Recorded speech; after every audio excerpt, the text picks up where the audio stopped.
Tuhan sertamu.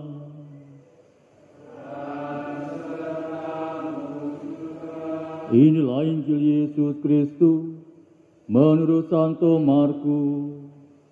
Dimuliakanlah Tuhan.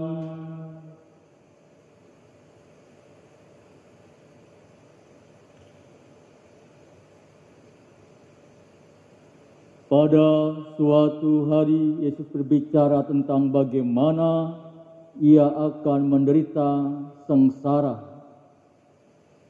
Sesudah itu ia membawa Petrus, Yakobus dan Yohanes dan bersama mereka naik ke sebuah gunung yang tinggi. Disitulah mereka sendirian saja. Lalu Yesus berubah rupa di depan mata mereka dan pakaiannya sangat putih berkilat-kilat. Tidak ada seorang pun di dunia ini yang sanggup menggelantang pakaian seperti itu. Maka nampaklah kepada mereka Elia dan Musa. Keduanya sedang berbicara dengan Yesus. Lalu Petrus berkata kepada Yesus, "Rabi, betapa bahagianya kami berada di tempat ini. Baiklah kami dirikan 3 kemah, 1 untuk engkau, 1 untuk Musa, dan 1 untuk Elia." Petrus berkata demikian sebab tidak tahu apa yang harus dilakukannya, karena mereka sangat ketakutan. Maka datanglah awan menaungi mereka, dan dari dalam awan itu terdengar suara, "Inilah anakku terkasih, dengarkanlah dia." Dan sekonyong-konyong waktu memandang sekeliling, mereka tidak lagi melihat seorang pun bersama mereka, kecuali Yesus seorang diri. Pada waktu mereka turun dari gunung itu, Yesus berpesan supaya mereka jangan menceritakan kepada siapapun apa yang telah mereka lihat itu, sebelum Anak Manusia bangkit dari antara orang mati. Mereka memegang pesan tadi sambil mempersoalkan di antara mereka apa yang dimaksud dengan bangkit dari antara orang mati.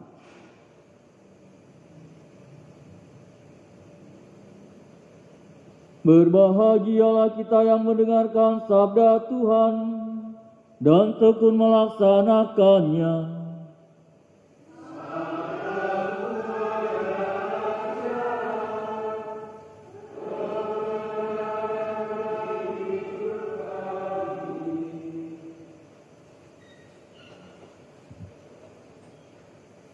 Para suster, Bapak, Ibu, dan saudara-saudariku yang terkasih,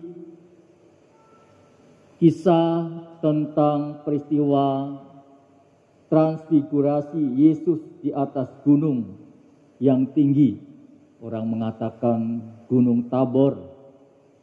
Dalam bacaan Injil Minggu Prapaskah yang kedua ini, bagi ketiga rasul yaitu Petrus, Yakobus dan Yohanes merupakan peristiwa Tabor, dan ini adalah zona yang paling nyaman untuk mereka. Saking nyamannya sampai Petrus meminta kepada Yesus untuk mendirikan 3 kemah di atas Gunung Tabor tersebut. Petrus dan teman-temannya terlena dalam zona nyaman di atas Tabor dan tidak mau beranjak dari situasi itu. Namun demikian, Yesus tidak membiarkan para murid terlalu lama merasakan kenyamanan di atas Gunung Tabor itu. Dia mengajak mereka turun gunung. Saudara-saudariku terkasih, misi Yesus harus mencapai Bukit Golgota, dan para murid tentunya harus terlibat pada perjuangannya yang pahit itu. Yesus ingin mengajar para muridnya bahwa kenyamanan di atas Tabor itu tidak berarti apa-apa. Yesus sendiri rela meninggalkan zona nyaman dan masuk dalam zona yang paling kebanyakan orang tidak diinginkan, yaitu mati disalib. Ajakan Yesus untuk turun gunung ini merupakan pelajaran yang penting bagi para murid. Ternyata para murid memerlukan waktu untuk dapat memahami misteri sengsara, wafat dan juga kebangkitan Yesus.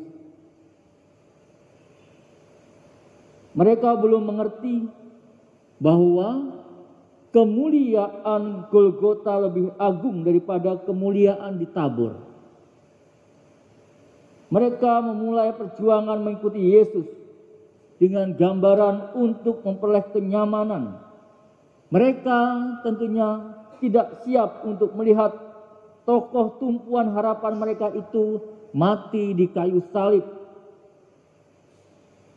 Para murid harus melewati periode tergoncang sebelum akhirnya dengan penuh keberanian mereka menyaksikan iman dan juga menjalankan imannya sampai menyerahkan hidup mereka. Para suster, Bapak, Ibu, saudara-saudariku yang terkasih, ada Tabor, ada Golgota. Ada kebahagiaan, pasti ada penderitaan.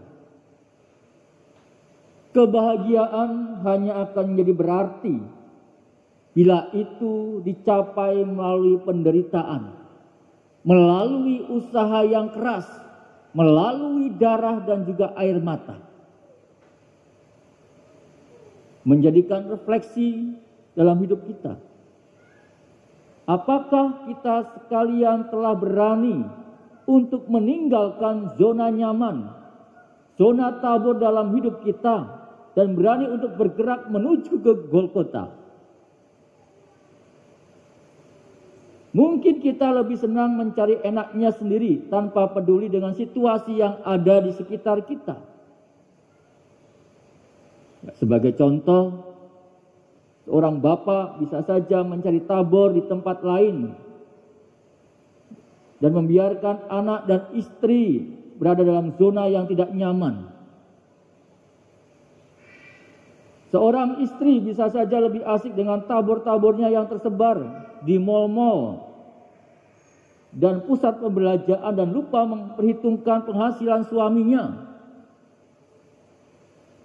Seorang anak bisa saja lebih merasa bahwa tabornya berada di Twitter, video game, atau Facebook ketimbang pada buku pelajaran. Masih ada banyak tabor-tabor lain yang ada dalam hidup kita. Bapak, Ibu, saudara-saudariku yang terkasih, Yesus mengajak kita untuk turun dan berjalan bersama Dia menuju Golgota. Bila kita belum sampai Golgota, maka kekatolikan kita hanya, kata orang itu, adalah Katolik KTP atau Katolik tempelan saja. Untuk dapat turun gunung dari Tabor hidup, untuk dapat keluar dari zona-zona nyaman hidup kita, hal yang pertama yang harus dibuat adalah berani untuk berusaha, berani untuk mengandalkan Tuhan dalam diri kita. Dan bagi kita sebagai orang Katolik adalah berani untuk melangkah menuju suatu Golgota melalui penderitaan Yesus itu sendiri. Dan ketika kita telah mencapai Golgota, maka seperti ungkapan kepala pasukan kepada Yesus, sungguh orang ini adalah anak Allah. Maka kita pun akan suatu saat nanti mendapat ungkapan yang sama. Sungguh orang ini adalah orang Katolik yang sejati, dan ia telah mengakhiri pertandingan dengan baik. Bapak, Ibu, saudara-saudariku yang terkasih, pada hari ini kita memasuki masa Prapaskah, adalah masa puasa, masa untuk mengolah diri agar menjadi pribadi yang sadar dan juga arti kehidupan yang sesungguhnya bukan sekedar suatu rutinitas dalam kehidupan kita, selama ini. Masa ini diwarnai dengan banyak godaan untuk tetap tinggal keadaan nyaman di Gunung Tabor. Keinginan manusia cenderung untuk tetap merasakan yang nyaman, menguntungkan, memuaskan, mengenyangkan, serta menghindari kesukaran, menghindari resiko, bahkan pertentangan dan tantangan hidup. Terkadang demi keamanan jarang sampai kehilangan nyawanya hidup yang sudah kita miliki. Ia merasakan yang enak saja dan condong untuk tidak turun dari gunung kenyamanan. Saudara terkasih, atas dasar itulah tentunya Tuhan mengajak kita sebagai murid-muridnya untuk turun dari Gunung Tabor menuju Golgota agar kita menjadi orang Katolik yang sejati dalam diri kita. Agar kita dimampukan mencari kebahagiaan dalam diri kita, sukacita kita saat kita mengikuti Yesus yang sepenuhnya. Di masa Prapaskah ini marilah kita gunakan untuk lebih banyak berdoa dan juga melepaskan diri dari keadaan yang nyaman itu. Tuhan memberkati kita semua. Amin.